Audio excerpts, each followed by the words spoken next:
The market breaks 46.25, then breaks it again. What does this mean for the bulls? This is Invest with Jacob.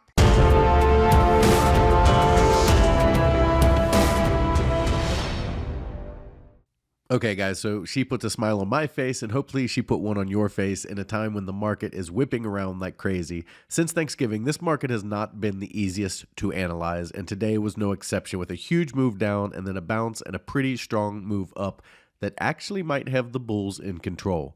I'll get into that in just 1 second. But first, if you're new here, welcome to the show, guys. My name is Jacob Gabbard, and this is Invest with Jacob, where we use Elliott Wave Theory to break down the SP 500. I highly encourage you to hit that subscribe button down below so that you can get our daily S&P updates, our trade setups, and our buy alerts. All right, guys, with a huge move down, we broke our major support level at 46.25, which I told you meant it was much more likely we were going to move down and see at that point. However, they found a bottom, and the bulls catapulted it back up over that level, which is not what you would expect to see if the market was to continue to move down. This is all best seen in the charts, so let's jump in and take a look. All right, guys, here we are on the 1-hour futures chart, and there is a lot on this chart, and we are going to go through all of this, but we're really only tracking two paths. The problem is they are both diagonals, and I want to give you the context of how we got to where we're at so that you can understand what both paths are and why I think the bulls might be in control right now. Okay, so let's start with what happened in the market today. Right here, we saw at the open, they just pushed it down relentlessly. They broke right through 46.25 all the way down to 45.75 or in that area, bounced there, and then rallied furiously up towards 46.66 to end the day. We have seen since Thanksgiving a ton of days like this where you get huge moves down or up, followed by reversals that go the opposite direction in huge moves. So in a single day, you had a 90 or 100 point move down and a 90 point move up. So these wild swings when we're tracking these are what make it so difficult to analyze and trade this market. So let's talk about the context of where we're at. All right. If, okay, this is the bigger wave 3, we would have A down, B up, and we would be working on C down. The problem I have is twofold. Number one, I don't like that this was a 3-wave top. It's an irregular top. It's not what you would expect. You would expect a top to happen on a 5-wave movement, and we did not get that. Okay, so that's one issue I have. The second issue I have is this structure. So when it broke 46.25, what I would be expecting is this low to bottom, okay, a bounce that would hold 46.25 as a resistance in wave 4 of 1, and then completing wave 1 with one more low lower than this one. We did not get that today. In fact, we blew through that resistance and went way up higher than a wave 4 should go. So now we have to assume that wave 1 is done if we are still tracking the C wave and it was a 3-wave structure. Okay, now when you see a 3-wave structure down off a high, that is generally a corrective movement, and you would expect, once they find a bottom, a new high to appear. But since we already have 3 waves in place with a 1, 2, 3, okay, this is not a standard 3-wave pullback where we would expect to start another 5-wave rally. Okay, so we have 3 waves in place, so the next wave up would be wave 5. Now, we can still be in wave 5 in an ending diagonal, as we talked about, and that's still alive even with the move down today. You can see the lines on here are still coming together, even though it's slight. So we do have ending diagonal potential here, even though it's sloppy. The problem is, if it's going to be a C wave, it's also going to be an ending diagonal because your first wave down is a 1, 2, 3 structure. Okay? So either the C wave traces out as an ending diagonal or the new high for wave 5 traces out as an ending diagonal. And that makes this incredibly difficult to analyze and to trade. But the reason I think that the bulls are in control is, well, there's several reasons actually. So let's start with this low. If we assume that this is wave 4, okay, and we're looking for a wave 5 up, we would need a 5-wave structure, or we would like a 5-wave structure to get that high to complete the top and give us this bigger wave 3, okay? So right now we have 1, 2, 3 in place. So there is potential and a need really for another high. There is a need for a 5th wave up to complete the movement to give us a regular top as opposed to the irregular top that we have right now with a B wave sitting on it. I don't like that a B wave is sitting on the top. That is not normal.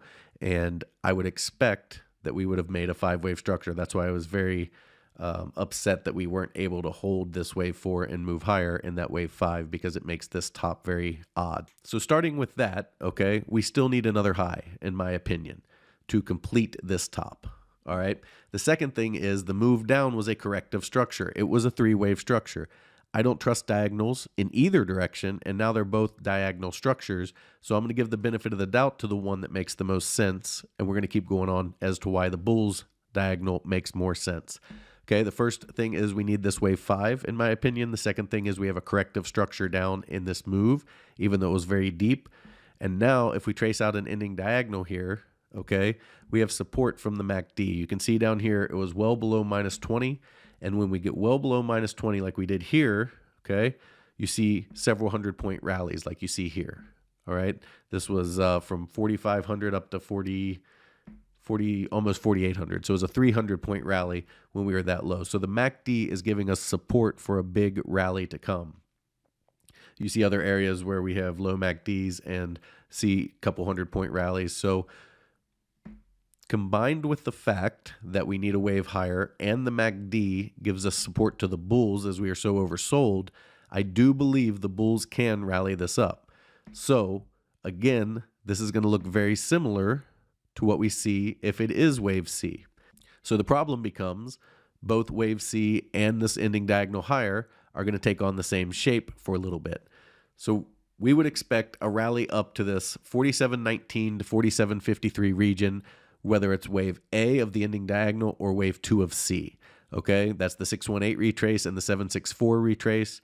We would expect this rally to continue at least to the 618 at around 47.20 before it starts to pull back, or as high as 47.53.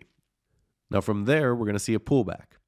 And that pullback is going to be a 3-wave structure regardless, because if it's this B wave, it's going to be a 3-wave structure in the ending diagonal. And if it's wave 3 of C, it's going to be a 3-wave structure because C has now taken on the form of an ending diagonal.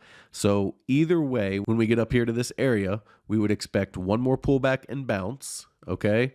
And then we have to decide where we're at then, because a pullback and a bounce that takes out the high is most likely heading up here for this ending diagonal completion, whereas a pullback and bounce that doesn't take out this high and starts back down is going to be more likely the 3-wave of C that starts a big move down towards that 4,400 region.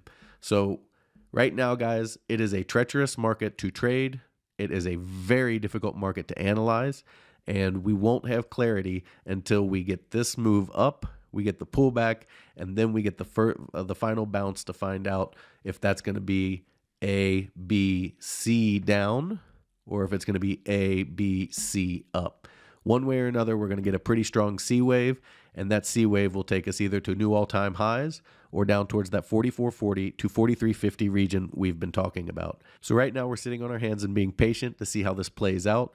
Okay, because one way or another, we're going to get an awesome trading opportunity. If this ending diagonal plays out higher, then we're going to get an excellent trading opportunity for wave 4 down. If this ending diagonal plays out lower in wave C, then we're going to get an awesome buying opportunity for the next wave up. So regardless of what happens in this area right here, it's going to give us a tremendous buying / selling opportunity depending on which way it goes.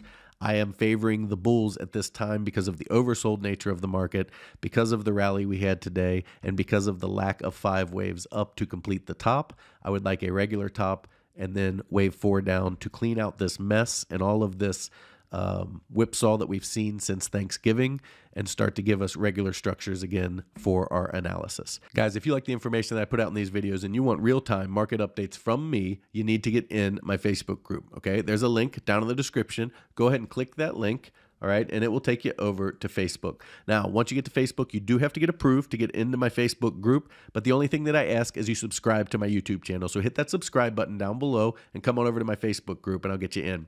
This is how you get the most out of the group. You come in here to this featured tab. Once there, you scroll down and you see our documented trades. This is everything we've traded since the beginning of the channel. Scroll down just a little bit further and you'll see a link to my Slack channel. Now, Slack is just a free chat channel and I'm on there all day giving out real-time market updates, all of my buy and sell alerts, and answering all of your questions. It's a very talented group of traders from the very beginner to the very expert, and it's an excellent place to learn or improve your trading. So come on over, guys. Let's make some money together. Okay, guys, key takeaways for today. We have to wait for resolution here on this move, whether we get this A, B, C up, or we get an A and then the wave 3 down and an ending diagonal. Both patterns are going to be 3-wave structures regardless of how they play out, which is going to make it very difficult to analyze, very difficult to trade, and really we need to see a setup here from A down to B for the ending diagonal up that gives us an opportunity to play that, or a setup that gives us A and then gives us an A, B, and then C down in 3. All right, guys, that is the market update for today. I will talk to you tomorrow.